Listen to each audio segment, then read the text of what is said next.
This is SpaceTime, Series 21, Episode 47.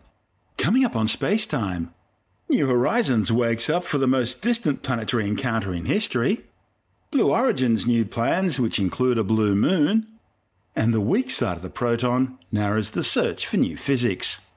All that and more coming up on SpaceTime. Welcome to SpaceTime with Stuart Gary.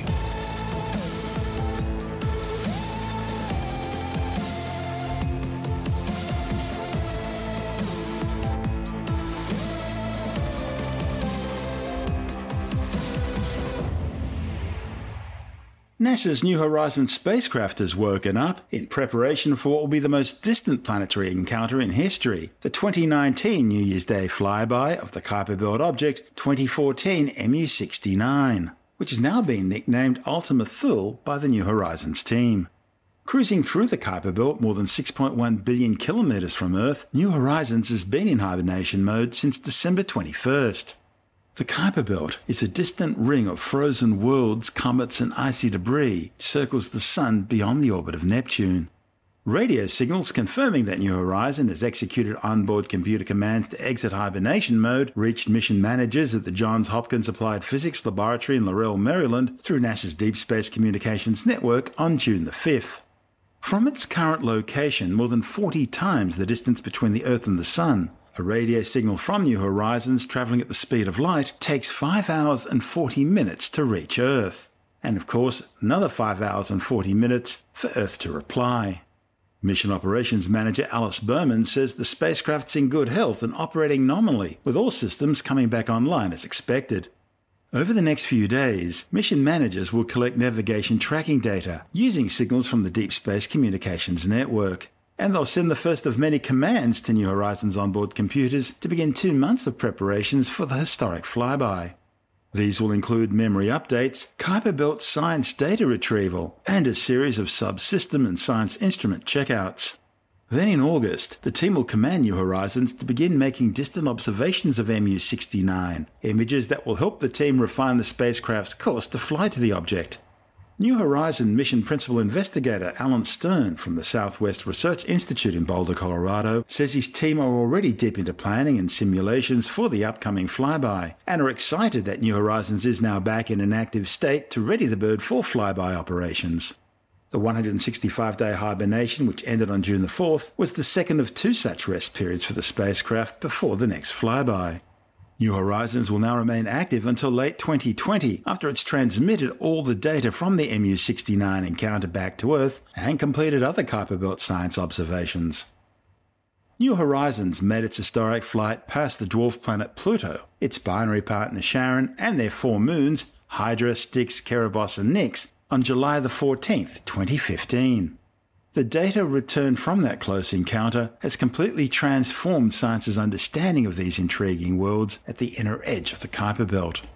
Since then, New Horizons has been speeding deeper into the dark outer regions of the solar system, observing other Kuiper Belt objects and measuring the properties of the heliosphere while heading towards its next flyby target, some 1.6 billion kilometres beyond Pluto.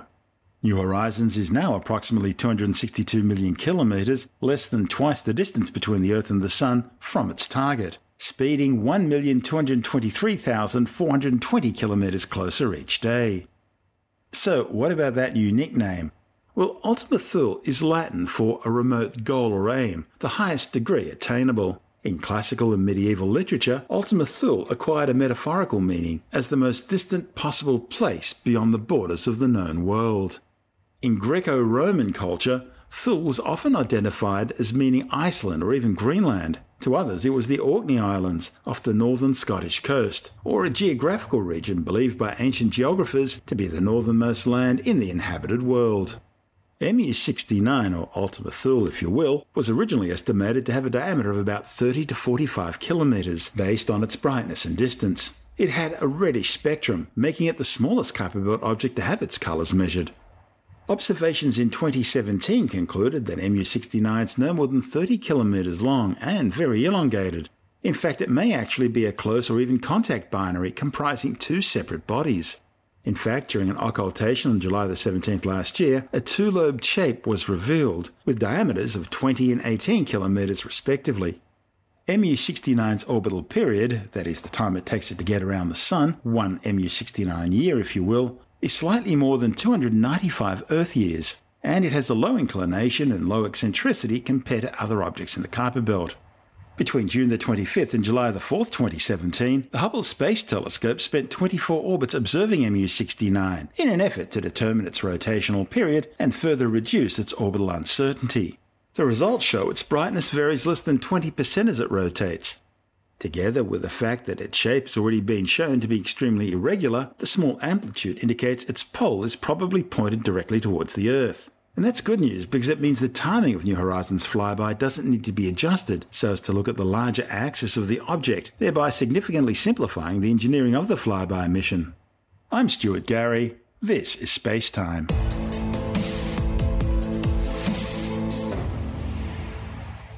Blue Origin boss Jeff Bezos has offered to hold talks with Australia's new space agency over space tourism plans and his plans for the Moon.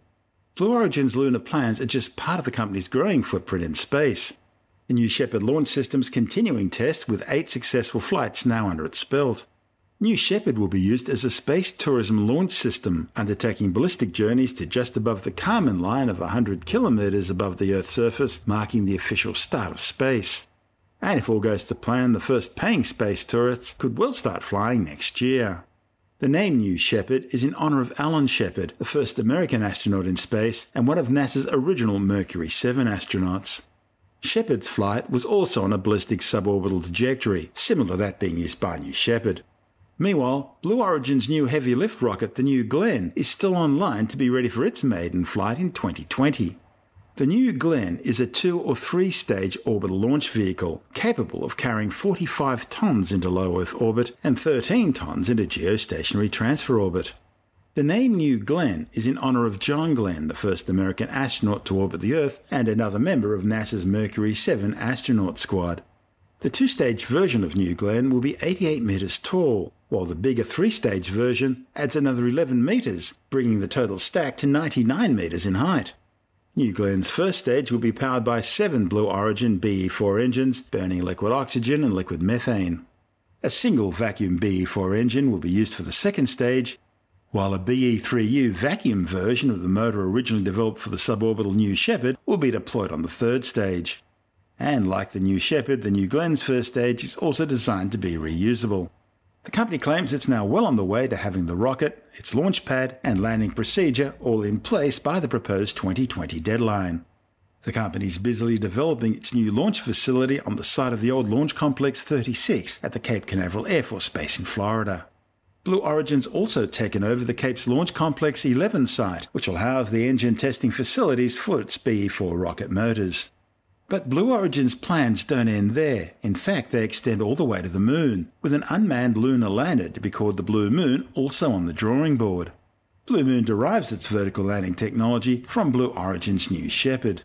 It'll be designed to fly aboard the New Glenn, but can also utilise NASA's own new heavy lift rocket, the SLS or Space Launch System, and the United Launch Alliance's Atlas V and upcoming Vulcan rockets. The Blue Moon lander will be capable of delivering 4,500 kilograms to the lunar surface in support of NASA activities, and it will also carry samples and other cargo back from the Moon. One of the primary aims of New Glenn and Blue Moon will be in support of a future manned lunar base envisaged by Jeff Bezos. The Blue Origin and Amazon CEO is hoping to eventually establish a permanent human settlement next to Shackleton Crater near the lunar South Pole. You see, the floors of polar craters on the Moon are in permanent shadow and so are thought to hold huge reservoirs of water ice, which could be converted to liquid water for drinking, to hydrogen for fuel, and to oxygen for breathable air. For now, Bezos is planning a maiden flight to the lunar surface, possibly as early as 2020. To find out more, Andrew Dunkley speaking with Dr. Fred Watson from the Australian Astronomical Observatory. We are going to look at colonising the Moon. This is an idea that's been put forward by, I think he's the richest man in the world. I believe he is, Andrew, and his name is, of course, Jeff Bezos. He is the founder of Amazon, which is a relatively ubiquitous company, and apparently he's worth, wait for it, $176 billion. And I think that's, I don't know whether that's Australian or US. Doesn't really matter, does No, it? it doesn't really. When you're talking that kind of money, conversions just have no influence whatsoever. They don't have So he's worth the- 176, and his company so far has paid me $1.21 in royalties. Oh, very good. Well, there you go. You're getting your fair share then. Yeah. Can't retire yet. Sorry about that. Of course, he's not only the founder of Amazon, but also the founder of an aerospace company which is called Blue Origin. And Blue Origin makes rockets, basically. And indeed, they are venturing into the space tourism business. Like that other well-known entrepreneur who founded SpaceX, we have a person here with the aim of bringing down the cost of space travel, bringing down the cost of launching. And the way Blue Origin is doing it is much the same as the way SpaceX is doing it, and that is to pioneer the idea of bringing back the launch vehicle to Earth and landing it safely on its tail and essentially reusing it for future launches.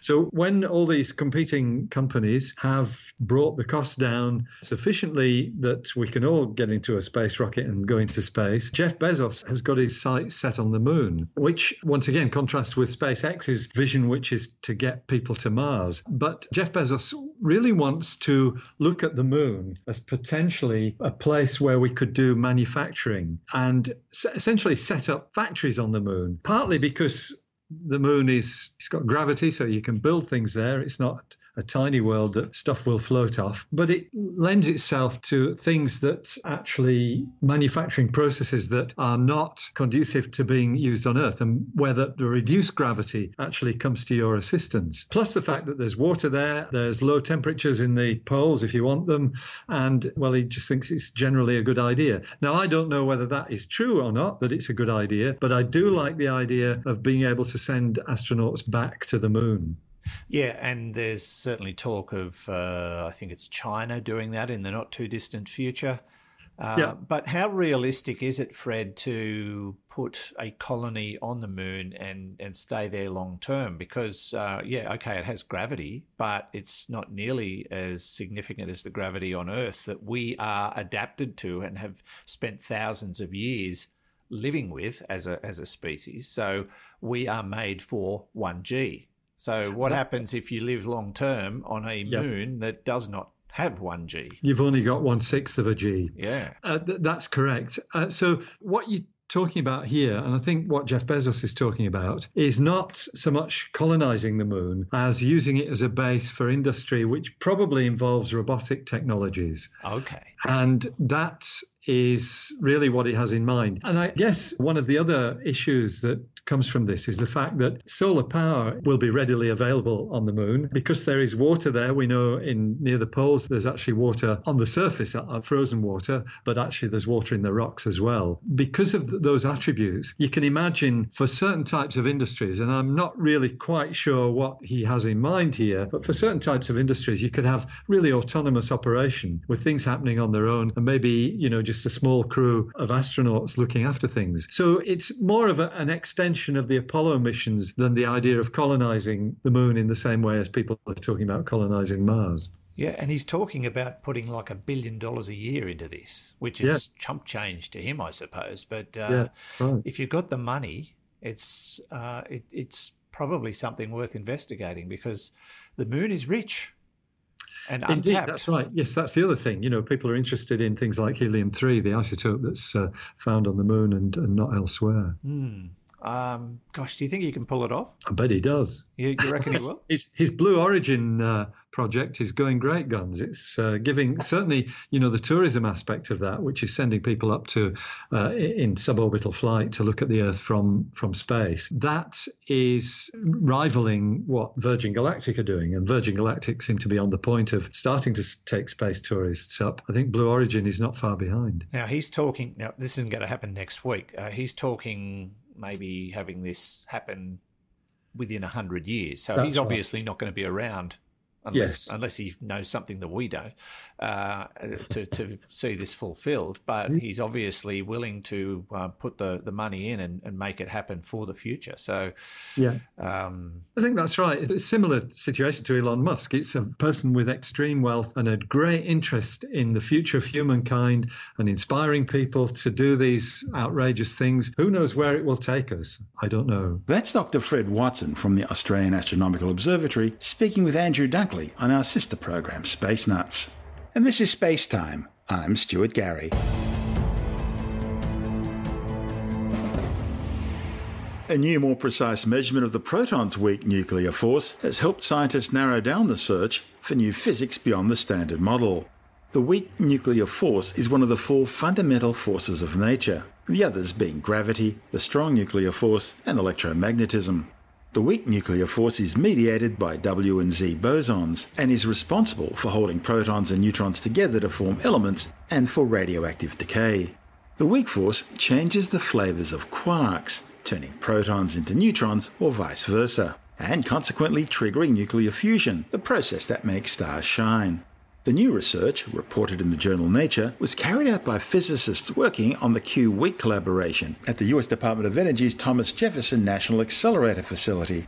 One of the study's authors, Roger Carlini, says accurate measurements of the proton's weak force act as windows into a world of potential new particles that otherwise might only be observable using extremely high-energy accelerators that are currently beyond science's reach. The study revealed the precise strength of the weak force's grip on the proton by measuring the proton's weak charge to a high precision using a continuous electron beam accelerator. The proton's weak charge is analogous to its more familiar electric charge, a measure of the influence the proton experiences from the electromagnetic force. These two interactions are closely related, often considered 2 different aspects of a single electro-weak force that interacts with subatomic particles. To measure the proton's weak charge, an intense beam of electrons were fired onto a target containing cold liquid hydrogen, and the electrons scattered from this target were then detected and measured. The key to the Q-weak experiment is that the electrons in the beam are highly polarized, prepared prior to acceleration to be mostly spinning in one direction, either parallel or anti-parallel to the beam direction.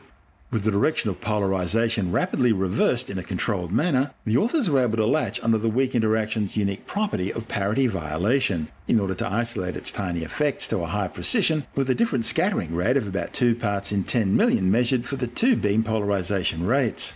The proton's weak charge was found to be in good agreement with predictions of the standard model. Because the proton's weak charge is so precisely predicted in this model, the new Q-weak result provides insight into predictions of heavy particles, such as those that might be produced by the Large Hadron Collider at CERN or in other future high-energy particle accelerators. For example, the results set limits on the possible existence of leptoquarks, which are hypothetical particles that can reverse the identities of 2 broad classes of very different fundamental particles, turning quarks, the building blocks of nuclear matter, such as protons and neutrons, into leptons, such as electrons and their heavier counterparts, the muons and taus, or vice versa. You're listening to Space Time. I'm Stuart Gary.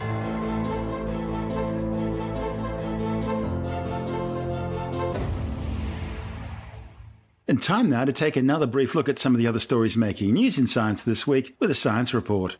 And there are grim warnings in a new study which claims Earth's climate will increase by 4 degrees by 2084.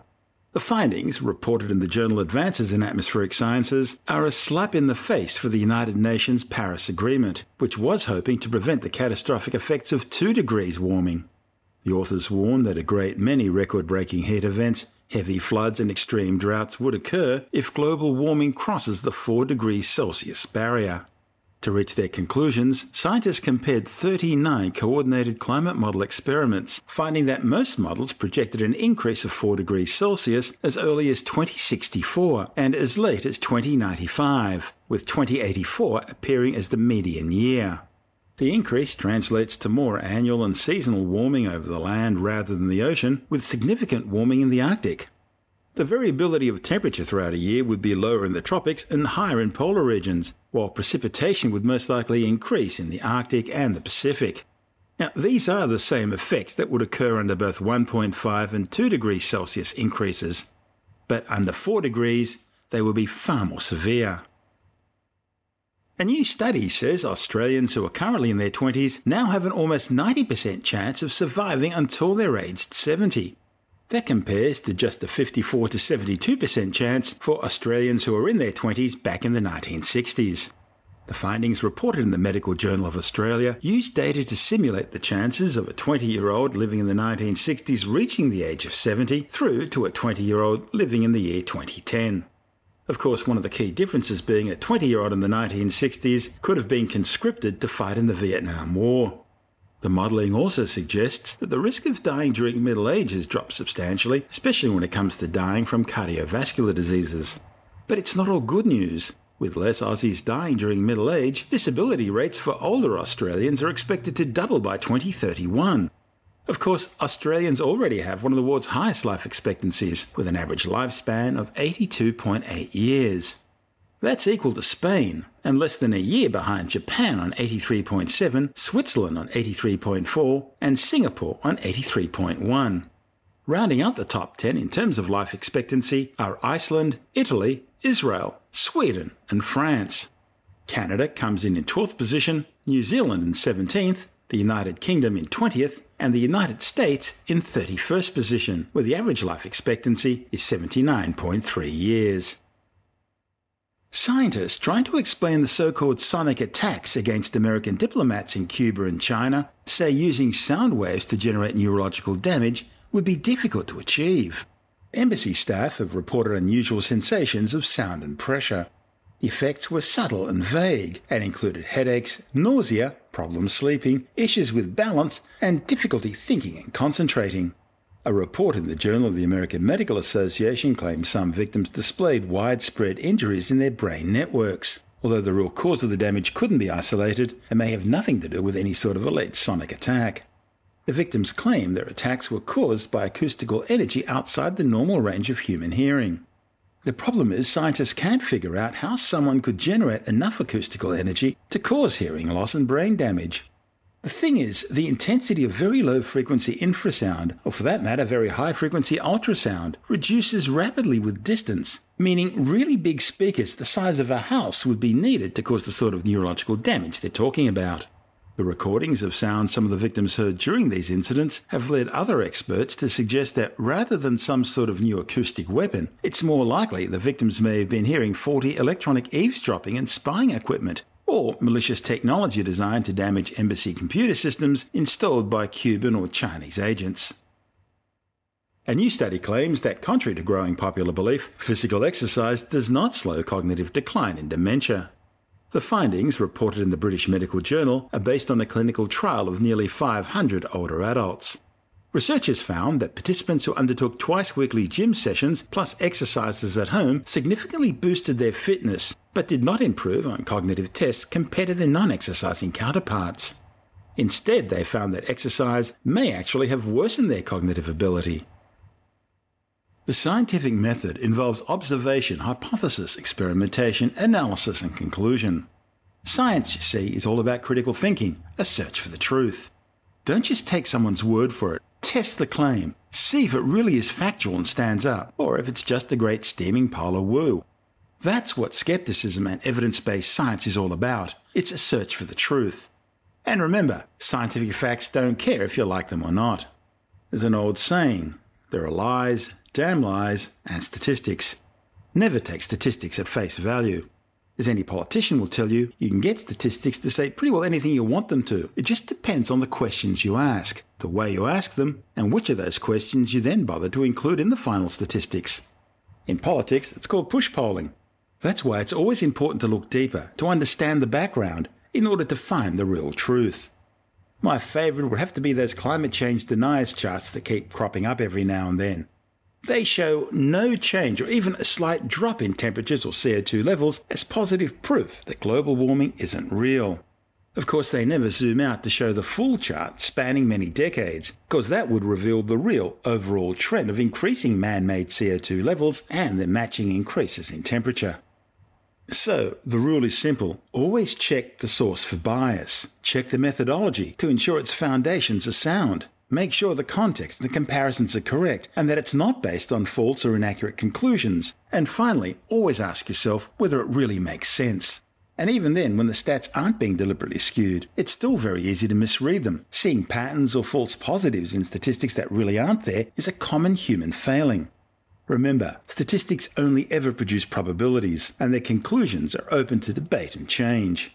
Aran Segev, president of Australian Skeptics, joins us now to provide a skeptic's guide to statistics. So, Stuart, it turns out that we're really quite bad at statistical thinking. And to understand why, let's think about how our brains evolved. Living on the African savannah was dangerous. There was a lot that could kill you and eliminate your genes from the gene pool. So to survive, you had to be very careful. So if you heard rustling in the leaves but couldn't see what it was, there was an incentive to thinking it was a tiger and staying away. If you were wrong, no harm was done. If you were right, you've just saved your own life. The result is that seeing patterns when they're not really there is a very common error. In fact, it is so common that it has a name. It's called a false positive or a type 1 error. The opposite type of error is a false negative or type 2 error. With this type of error, you would assume the tiger isn't there even though it is, with predictable results, which is why it is less common in human intuitive thinking, but definitely not completely absent.